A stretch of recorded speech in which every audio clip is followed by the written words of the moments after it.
Welcome to the deep dive.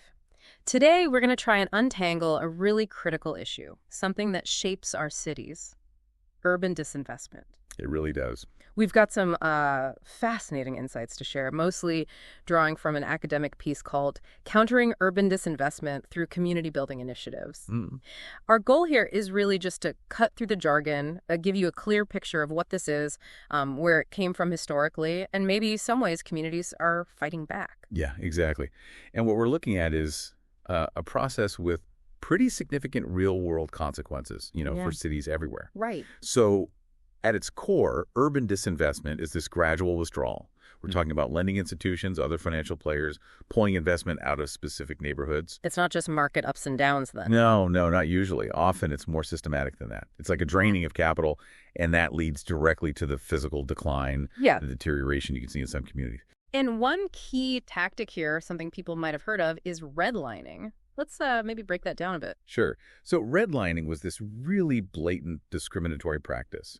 Banks, insurance companies, they would literally draw red lines on maps. Seriously, red lines. Yeah, indicating neighborhoods, often, let's be clear, minority neighborhoods where they just wouldn't offer mortgages or insurance. Flat out refusal. Okay, so maybe those literal red lines aren't on maps today, hopefully not, but does the idea persist? Well, yes, that's the thing. The blatant stuff might be less common, but you see more subtle forms. Maybe much stricter loan terms in certain zip codes or higher interest rates, things that effectively achieve a similar outcome. And what's so damaging about that, beyond just not getting a loan? Oh, it's insidious. It's not just the immediate denial. It systematically stripped wealth-building opportunities. Think about it. Home ownership is like the main way most families build equity, right? Right. Generational wealth. Often. Yeah, exactly. So denying access created this cycle of disadvantage. Really, really hard to break out of. And the consequences just ripple out. Like what? Well, the lack of investment leads to buildings deteriorating, infrastructure crumbling. Then that decay discourages any new investment. Property values tank. And the people living there. They bear the brunt. It hits their health outcomes, their job prospects, just the overall vitality of the place they call home. It's a downward spiral. Okay, so to really get how this became such a mess and maybe how to fix it, we need to look back a bit at the thinking behind neighborhood change. Yeah, that's important context. There was this National Commission on Neighborhoods back in '79. They made a really sharp point. Neighborhood decline isn't always just natural. Sometimes it's a direct result of, deliberate policies or actions. Right. It's not always just the way things are. And it's interesting to look at the early theories trying to explain this, like the invasion succession theory, Hoyt, back in 1939. It basically pictured this natural cycle. New residents, often lower income, move in. Okay. This invasion, as they termed it, triggers the original population to move out the succession. And eventually, the theory went, the area declines, almost like a biological process. Invasion succession. Yeah. Sounds a bit loaded. It does, and it got criticized for being way too simplistic, maybe having some built-in biases, suggesting decline is inevitable when certain groups move in. So it was missing something. Definitely. And that's where Babcock comes in, even earlier, 1932. He added a really crucial piece. Which was? He stressed that racial and ethnic change was a huge driver of neighborhood decline.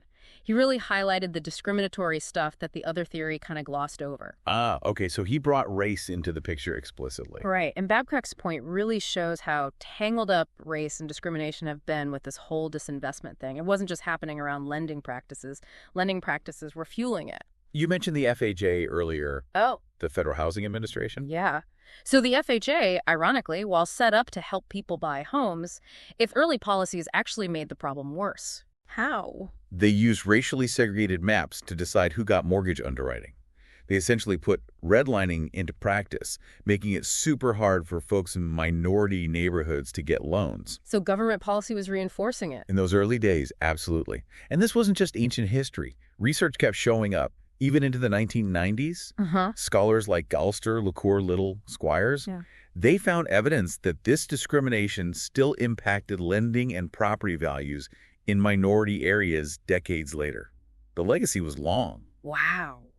Decades later. Yeah. There's a really stark study from the Boston Fed in '92. What did it find? A huge difference in mortgage denial rates. Black and Hispanic applicants were denied way more often than white applicants. But maybe there were financial reasons. Credit scores, income. They controlled for that. Even after accounting for all those financial factors, the gap remained. The data strongly suggested bias was still at play in lending decisions. That persistence really underscores why policy intervention was needed, right? Absolutely. Which brings us to things like the Community Reinvestment Act, the CRA. Okay, tell us about the CRA. Passed in the late 70s. The main idea was to push banks to meet the credit needs of all parts of their communities, especially those low and moderate income neighborhoods that got hit hardest by disinvestment. So it's like telling banks, you operate here, you need to lend here. Pretty much. It sets benchmarks for lending, investments, services in all areas, focusing on those historically underserved ones. Regulators are supposed to check how banks are doing. Supposed to. Sounds like there might be some debate about how well it works. Oh, for sure. The CRA provides the framework, but enforcement, effectiveness, that's been argued about a lot. Community groups often felt the regulators weren't tough enough, that banks weren't really held accountable sometimes. Oh, mixed results. You could say that. There were challenger delays in seeing actual reinvestment on the ground. But we should also acknowledge quite a bit of reinvestment did happen because of the CRA. If you look at the mid-'80s, the '90s, cities like Chicago, Cleveland, Boston, Detroit, they saw billions, literally billions, channeled into targeted neighborhoods through CRA agreements. That's a lot of capital aimed at turning things around. Okay, so federal policy is one piece. What about stuff happening more locally, from the ground up? Right, that's crucial too. And that leads us to community development corporations, or CDCs. CDCs, okay.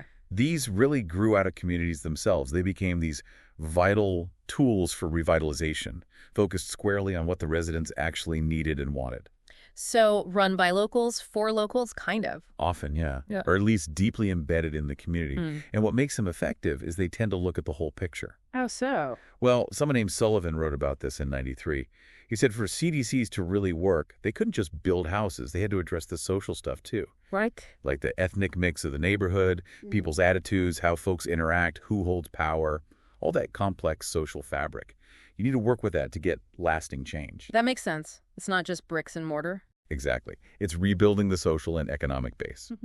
That's why CDCs often do a bit of everything. Such as? Developing affordable housing, sure, but also trying to bring back local shops, providing social services, organizing people so they have a voice.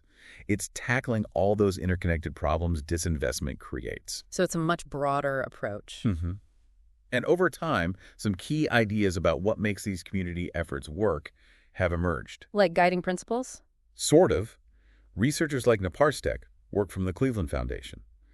They stress that initiatives need to be comprehensive, hitting multiple issues at once. Okay, comprehensive. Integrated, working across different sectors. Tailored specific to that community's needs. Manageable, can't bite off more than you can chew. And absolutely crucial, resident involvement. That last one feels really important. It is. Kretzmann and McKnight made this point back in '93, too. The best initiatives don't just parachute in. They build on the neighborhood's existing assets. Assets, you mean like buildings? Sometimes, but more like the strengths already there. The skills people have, local organizations, social networks, leaders. You start with what's already strong. Empower from within. So it's not just about fixing deficits, but building on strengths. Precisely. Which highlights this whole top-down versus bottom-up thing. Explain that. Well, top-down is when outside agencies or the government decide what needs doing and implement it. Bottom-up starts with the residents. And one is better. Often, relying only on top-down doesn't work that well. You need genuine input and participation from the people who live there. The most effective stuff seems to be a balance, right? A real partnership between external support and local knowledge and energy. Got it. Were there other federal attempts later on besides the CRA? Yeah, there were a few. In the 90s, you had things like empowerment zones and enterprise communities. What were those about? Trying to jumpstart economic development in really distressed areas, urban and rural, using tax breaks and grants to lure investment, create jobs. And did they work? Results were varied, as with many such programs. But the intent was there. Anything else significant? There was also the Hopi 6 program, starting around '93, the Urban Revitalization Demonstration Project. Hope 6, what did that do? That was a big one focused on public housing. The idea was to tear down severely distressed projects and replace them with mixed-income communities. Mixed income, so not just low-income housing. And integrating different income levels. And a key part was linking the housing with services, job training, childcare, to help residents become more self-sufficient. Again, a more holistic approach. Okay, so wrapping this up then, it feels like we've covered a lot of ground. We have. What are the main takeaways for folks listening? Well, I think first, understanding that urban disinvestment isn't random. It has deep historical roots, especially in discriminatory practices like redlining. And those had real long-term effects on wealth and opportunity. But it's not hopeless. No, definitely not. That's the second point. Community-driven efforts, particularly CDCs and similar groups, show that revitalization is possible, especially when they're comprehensive, tailored, and crucially involve the residents. And policy plays a role too, supporting or sometimes hindering these efforts. Absolutely. It's all interconnected, isn't it? The economics, the social dynamics, the history, the policies. You can't really separate them if you want to understand or address the problem. It's a complex web. It is. So maybe a final thought for our listeners to chew on. Thinking about this history, this ongoing challenge of fair investment, what's the role for regular citizens, for local groups, in pushing back against these patterns? How can people help foster more inclusive, thriving places, even when history seems stacked against them? That's a great question to ponder. It really brings it down to the local level, doesn't it? What can we do? Definitely something to think about. Thanks for joining us for this deep dive.